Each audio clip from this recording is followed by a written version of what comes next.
everybody, my name is Nicola McLelland and I'm Professor in Cultures, Languages and Area Studies at the University of Nottingham. And together with my co-editor, who's going to introduce herself in a moment, we are here to talk to you about our new book that's just come out with Multilingual Matters, and it is called Language Standardization and Language Variation in Multilingual Contexts, Asian Perspectives. There's a lot in that title. And there's a lot in the book, and we're going to tell you a little bit about why it's an exciting read now. Hi everyone, I'm Zhao, or Annette, and I'm the co-editor. I'm currently an honorary research fellow at University of Nottingham, working with Nicola, and I'm a researcher in Chinese sociolinguistics. So we're going to get straight into it. So as a Chinese sociolinguist, obviously you can see why I'm interested in the volume. So I guess the first important question is for Nicola, is what can our book do for people outside of the immediate Chinese or Asian linguistic circle? What can the book bring to them? Yeah, really good question. So I am that person. I'm someone who's based in a European background. German is my specialism, and I know the European sociolinguistic landscape reasonably well. But I was very conscious that our theories and thinking and most of our data, actually, an awful lot of it is quite Eurocentric. And I wanted to broaden the perspective for myself and for our readers into the Asian context. Asia is a massive area, can't possibly cover everything, and we haven't.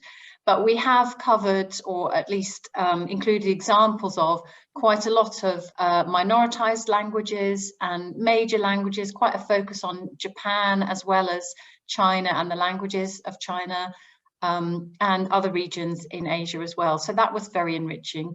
There was quite a few theoretical insights I gained as well, but we'll come to those in a minute. I guess the other practical thing that I really enjoyed from this volume is seeing how language standardization and variation plays out in all different fields of endeavor, from language education, language testing, policy and planning, codification, from some of our earliest chapters dealing with the 19th century onwards, right up to absolute present day codification and planning for, say, Patani Malay used in Thailand. What about you, Annette? Because you're someone who knows the Asian, or certainly the Chinese sociolinguistic context really well. What did this bring to you? Thanks, Nicola. Yeah, like you said, I've also learned a lot from editing this book. So from a Chinese perspective, obviously the first thing I've learned or noticed is the broad context that we're working with in this book. So we're talking about Chinese language not only in China, but also in neighboring countries like Malaysia, how they use Chinese languages. There's also the perspective of language, not just language variation, but also language testing in China. Outside of the China or Chinese language perspective, we also have an entire section on minoritized languages, not just in China again. So in China, we obviously have a chapter on Zhuang, the language in southwest China. We have chapters on Tibetan. We also have an author contributing a chapter on language called Xibo. Outside of China, even more excitingly, we have, like Nicola just mentioned, in Thailand, Patani Malay, which is a minoritized language. We have authors touching on languages in South Korea as well. So there's a lot of linguistic diversity in Chinese, but also in minoritized languages around the entire kind of East and Southeast Asia area.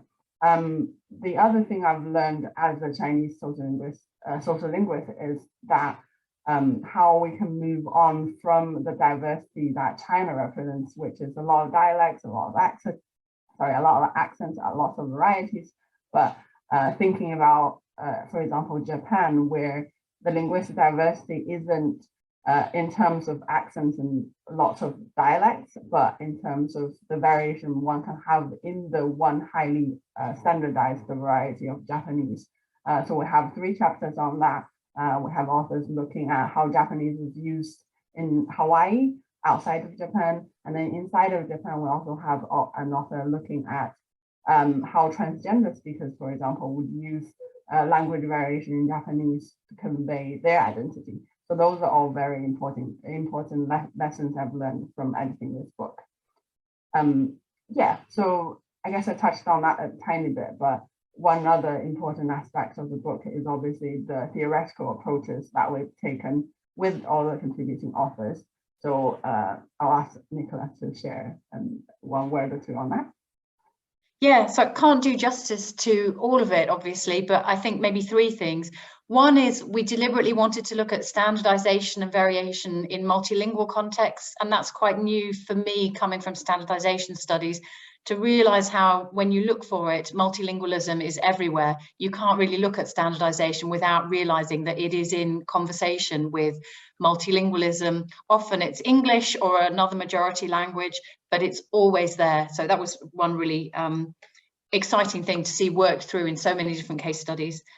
Another was coming from a European background, the ways in which Chinese scholarship is talking about variation in a big language like Mandarin Chinese and its various varieties. The theoretical notions of global Chinese and or Dahuayu, so greater Chinese, are slightly different to the approaches we're taking to talk about polycentric languages in Europe or about global Englishes. And I think there's a lot of fruitful thinking to be done about how they overlap and to what extent they're different and why they're ideologically different, perhaps.